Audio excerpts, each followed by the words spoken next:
is Daily Blast Live. We're talking about what you're talking about. Get real. You all ready for this? Dun dun dun dun. No. Y'all, just stop. This is a sham.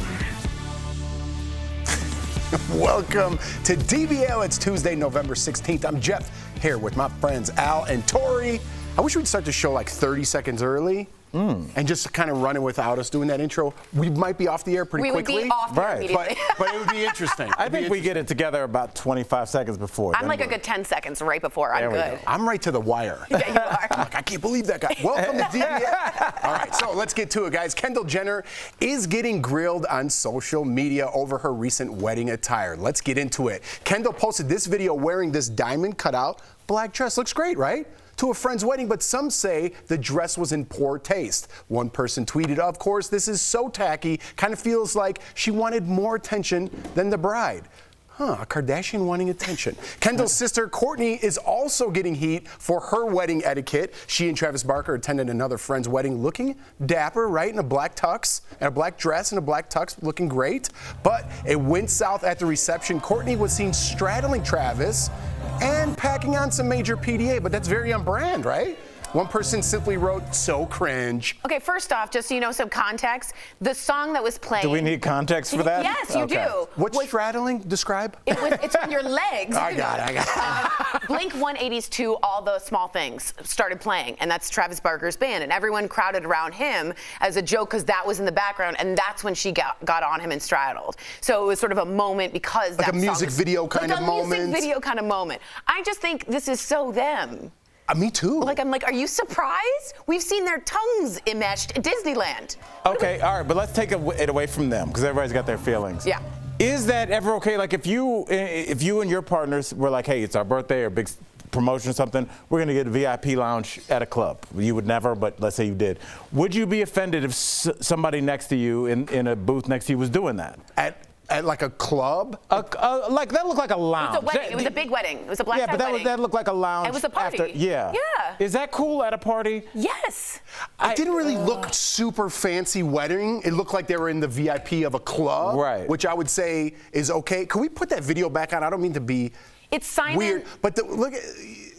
It was a reception. Look at, she's not even like giving a good lap dance. What is that? It's very strange. And then there's like somebody's mom next to them clapping. Oh my God. You know what I'm saying? Like, what is that lap dance? I think that's Corey Gamble, maybe. That's Kris Jenner's partner. It seemed like people should be offended at the energy she put into that dance. Yeah, it was really, I would give it a 5. Like she was not, yeah, if your man's song is playing, you need to represent. So you're now saying she should have gone more sexual. If you're gonna do it. Okay. Yeah. Yes, I'm going the other way with it. that. Wait a minute. Now what about the dress? Are you guys cool with the dress? It's Kendall Jenner. Can we get that up again, too? I want to take a second. If someone else was wearing it, Al, you're absolutely right. You just said it to me. If someone else was wearing that at my wedding, I would be very upset. You're right. But what if you invited a Kardashian or a Jenner to yours? Wow, that is a lot. It is a lot. We're blocking it, you guys. Look, I am a pretty progressive dude. I know what you mean. I am very sex positive, but that's a lot because there's like, you know what, I equate it to this, Jeff. You ever seen like, you go to like a novelty gift shop and there's like a t-shirt in there that has like a curse word on it and it's like some goofy phrase. And some people get drunk and they buy it. But it's like, when you put it on and then you leave the house, you're like, oh, this is hilarious. And then you see somebody's grandmother. And you're like, oh, there's a 5-year-old over there. Like that outfit is like maybe for the club, but like you're gonna see like people's, like your aunt. Like I don't want my girl to be dressed like that in front of my uncle. It was a lot. And I'm pretty progressive. I feel so old. Yeah. Are we tripping? Yeah. Oh. Al, we're tripping. Imagine if you opened the door and Kendall Jenner was there and she was wearing that. Would you be like, you gotta get out of here? If it was at my wedding, I'm not gonna say anything. I'd be like, wow, I made it. Kendall Jennings at my wedding. Yeah, I'd be like, I made it, but still, I'd be like, today's about my woman. Today's L. Jackson's day. Yeah. All right. It's even my woman, not even my day. I'm secondary. All right. Let's get to this next one because some people have some feelings about Nicole Kidman. She is admitting she was terrified to take on the role of Lucille Ball. Nicole said she told director Aaron Sorkin she had massive trepidation about playing Lucy in Being the Ricardos, but Aaron told her, you got this. According to TMZ, early reviews are mostly positive, with some saying Nicole captured the spirit of Lucille Ball down to a T, including a spot-on impression of her voice and mannerisms. So, Tori, the critics have spoken. What do you think now? I know you're against this. You're for it, but Tell us your thoughts. Again, Nicole Kidman, fabulous actress. Not putting her down. Aaron Sorkin, amazing playwright, screenwriter, director, writer, brilliant. I don't think in the very few cuts I've seen, she looks terrifying to me as Lucille Ball. And a lot of people agree with me. I did a little poll, and people were saying that looks a little freakish to me. Well, hold on. Let's get back to this poll. Where did you do this poll, and how many voted? There was like 200. What? 200 make-believe friends? Yeah. Oh, yeah. Okay. And it was a strong majority that I said, is this scary or am I scary wrong? And a majority was like, that's scary. Do I think she's going to do great acting-wise? Yes. Do I think that one shot of her that they put to promote the show is good? No. How about the one where her face in the grapes? How about that? That's amazing, in the black and white, and it's very quick. I thought that looked amazing. But again, what Sorkin is saying is it's not the letter of Lucille Ball, it's the spirit they were trying to get. I get that. To me, it's a little distracting. I haven't seen the movie, though. Are you going to watch it? Of course. Are you going to go in with a negative attitude, yes. though? Fair enough. Yeah, I'm being honest. Yeah, but she got an enormous standing ovation where it was shown at a festival. So I can't imagine a Sorkin Kidman film doing poorly. I just thought that shot was terrifying. What's the difference between a standing ovation and an enormous standing ovation? It went on for minutes. Ooh. Yeah, and right. at like one of those festivals at Cannes or whatever, your Tribeca, the longer it goes on, the higher it's going to go up and up. Al, you down with this? I'm definitely down. Like, I almost care less about how much the person looks like the person they're playing. Why? Because that's not, I want to see how this person acted outside of what I know about them. But she's like an iconic. And I want the best actor or actress, I don't know if you just call everybody an actor now. I want the best actor to play that person. I don't care if they look alike, but they're doing terrible line readings. You don't think it's a little distracting that you're looking and you're like, oh God, the whole time? No, perfect example. When I went to see Hamilton, George Washington's a 6'5" black man. I never thought about it once because he's an incredible actor. But he's not trying to look like George Washington. He was in the same dress, but he clearly wasn't dressed up to look. She's dressed up to look like and doesn't make it. But if I was given the option of a lookalike of George Washington that wasn't as good of an actor, I would take the black dude. I know. It's just that Lucille Ball's face is such an iconic American face. To have this Australian non-comedic actress come in, and then I saw the eyebrows, I was a little wary. All right, we'll see. Fair enough, fair enough. Coming up on DBL, Kris Jenner is known as the first momager, but you won't believe what Debbie Gibson's ma was willing to do as well. Our interview with Debbie is coming up, and the internet is in a frenzy over a scarf. A scarf? Like Taylor Swift fans and celebrities up in arms. I can't wait. Next.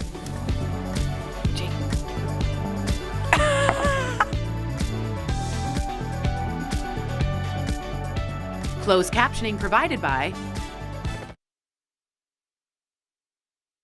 Insurance from Liberty Mutual, so they only pay for what they need.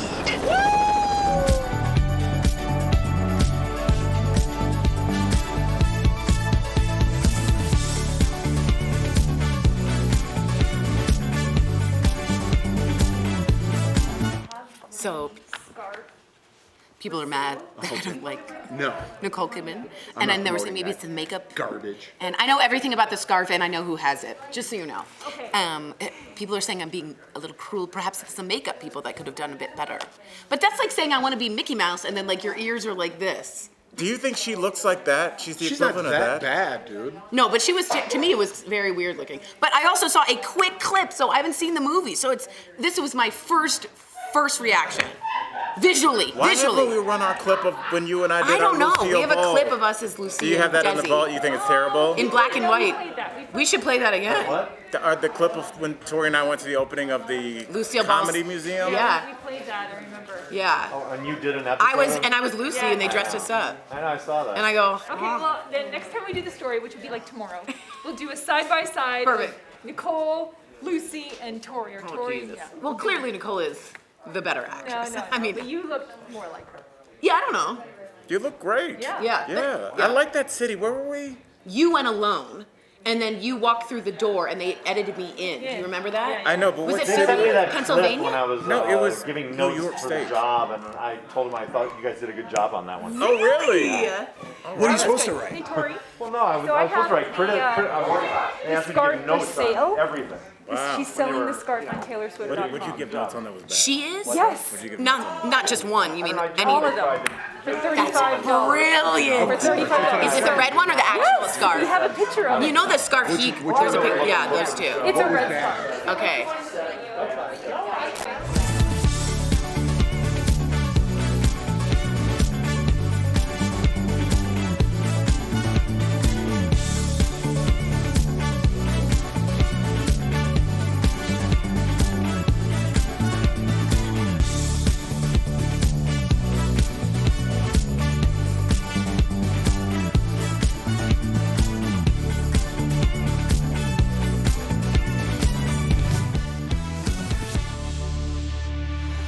Welcome back to DBL. Taylor Swift's red scarf is getting a lot of attention. The scarf first appeared in her song All Too Well, okay?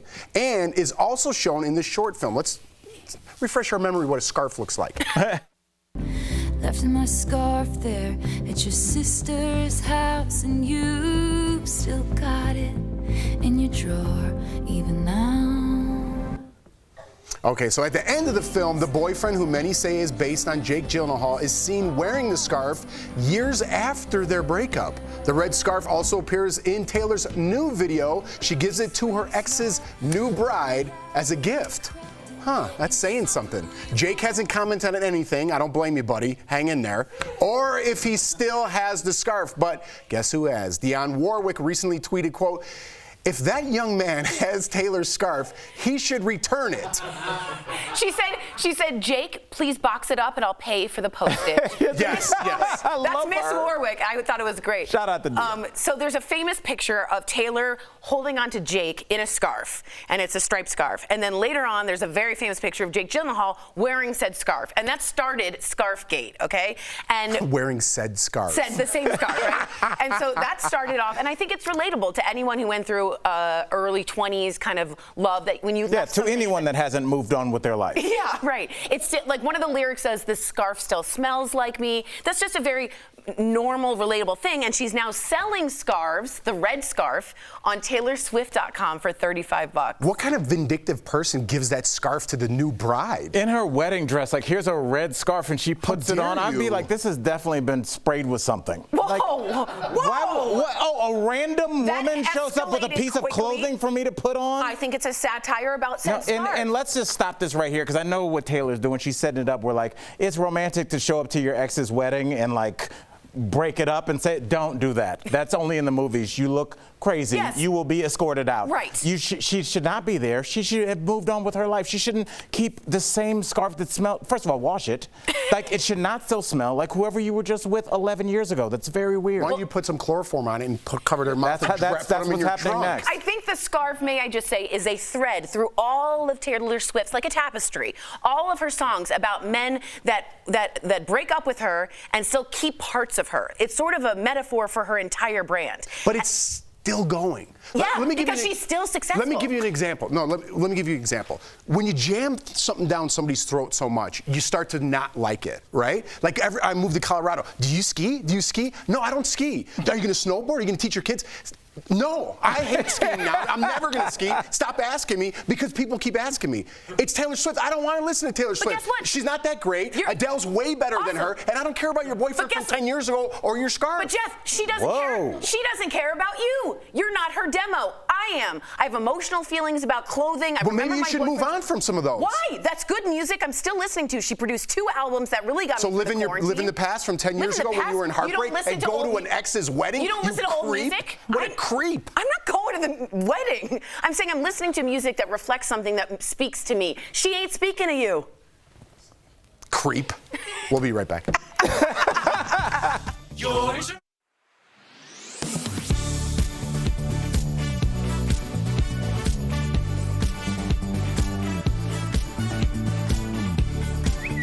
Posting pictures of receipts online like this, showing a supply chain surcharge added.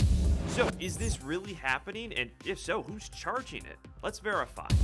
Here are some of the companies we reached out to for this. And Sechkin Ozkul, the director of the University of South Florida's Supply Chain Innovation Lab, is also one of our sources. We never had such a big disruption before to our supply chain. Ozkul says what's happening now started during the pandemic. Quick, drastic changes in demand over the past 2 years have had ripple effects up the supply chain that only get more dramatic the higher you go and make it that much harder to get supply in sync, known as the bullwhip effect. It's why he says we're seeing backlogged ports. It's all the goods that had been held up now finally ready all at once. And Ozkul says it's all driving up costs, and some companies are temporarily passing it on to you and me. The surcharge is just another way of saying we are incurring additional costs and somebody needs to pay for it, and sorry, we're not going to pay for it. Notices like this now appear outside of Sherwin-Williams stores. The CEO of the nation's largest paint company said their surcharge would stick around through the end of the year. And we could verify that other companies are doing the same, like Harley-Davidson. And it's not just goods. FedEx added a fuel surcharge to deliveries at the beginning of November. So we can verify the supply chain surcharge is a real thing. And yes, some companies are doing it. So you're going to want to check your receipts.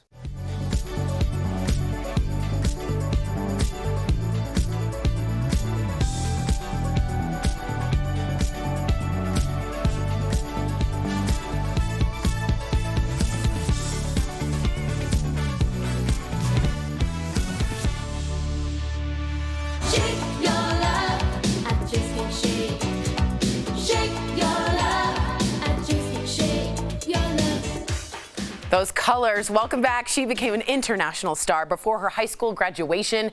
Debbie Gibson was one of the first teen pop stars. Earlier, we spoke with her about her single and got her thoughts on Britney Spears' newfound freedom. That's today's Chatting with the Stars.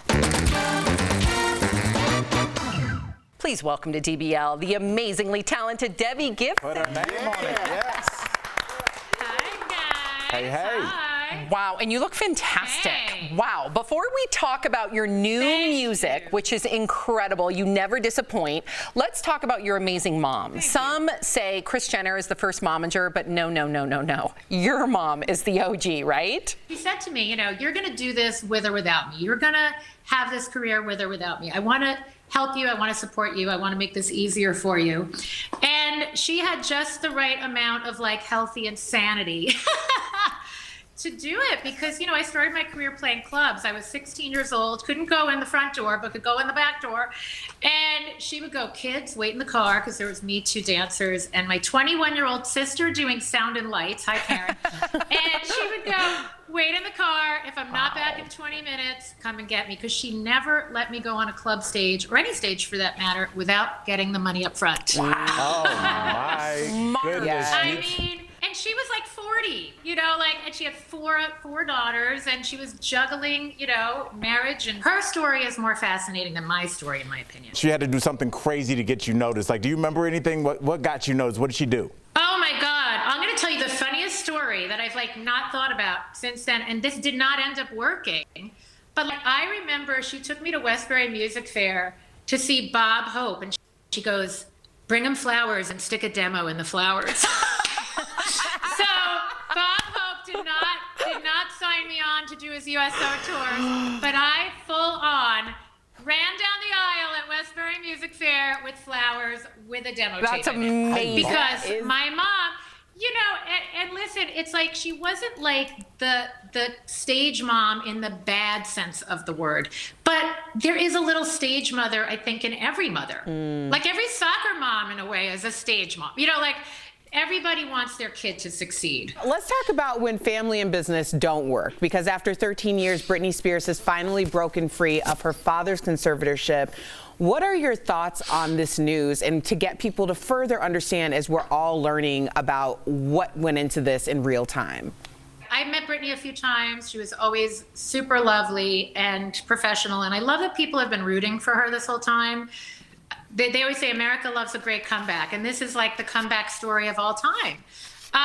But you know, you said the key thing. It doesn't always work. I think when you get involved with family and business, you have to know that there are these risks. And at some point, unless you're going to be in business forever, look, my mom and I are the best of friends now, but we went through a divorce of sorts. It's very tricky. There are a lot of dynamics.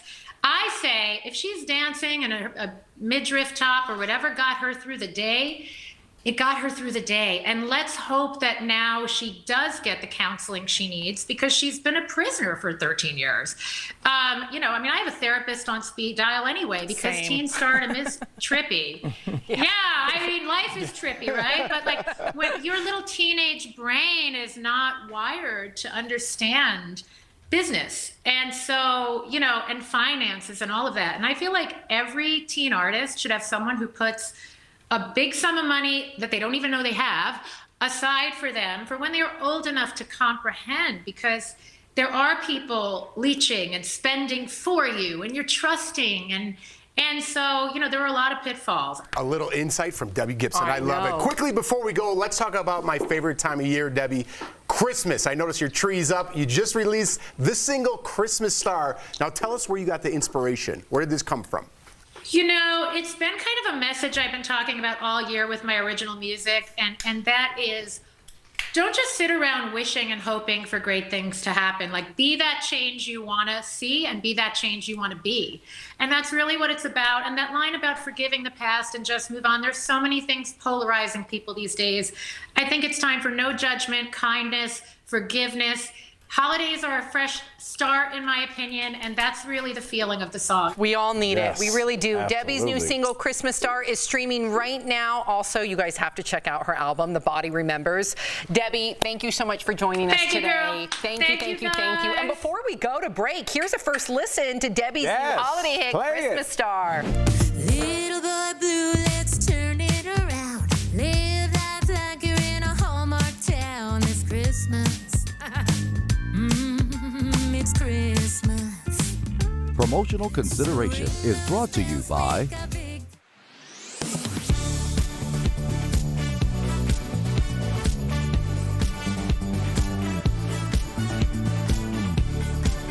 Airpods exploded into the marketplace 5 years ago and remain a popular way to listen to music and answer calls.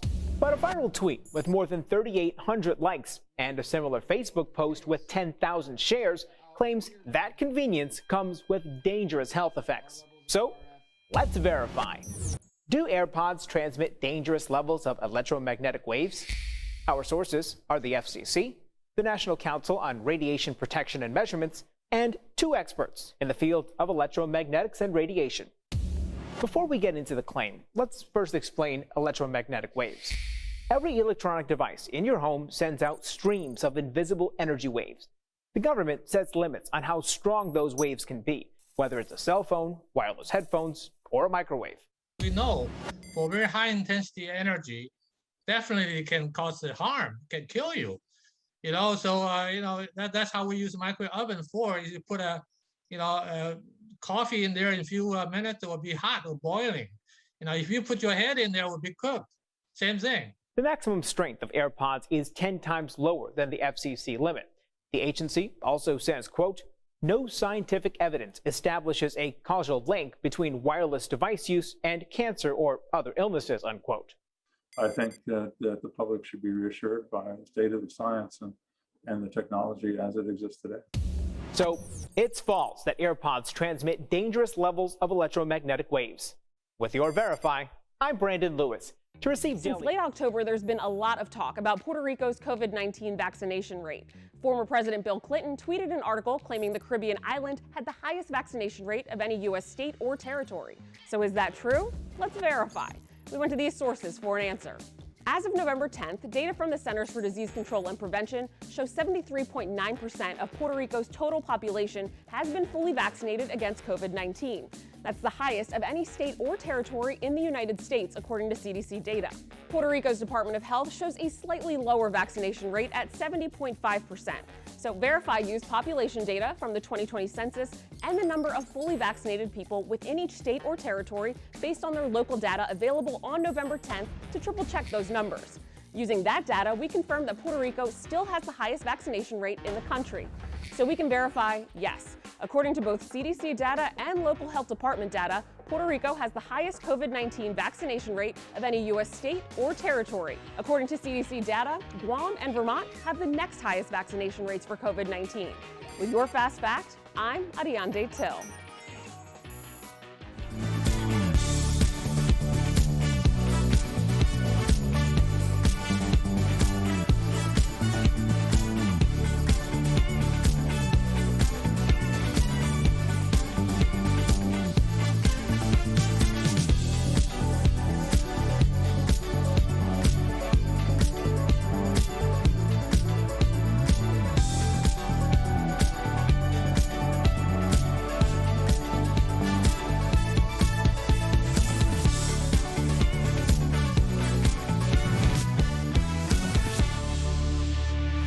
Welcome back to DBL. Our friends at Morning Save have so many great deals for you guys that Steph has not, one, but 2 rounds of products for you this week. Yay. Enjoy these amazing deals just in time for the holidays. And don't forget to come back on Thursday to see what else we've got for you. Check it out.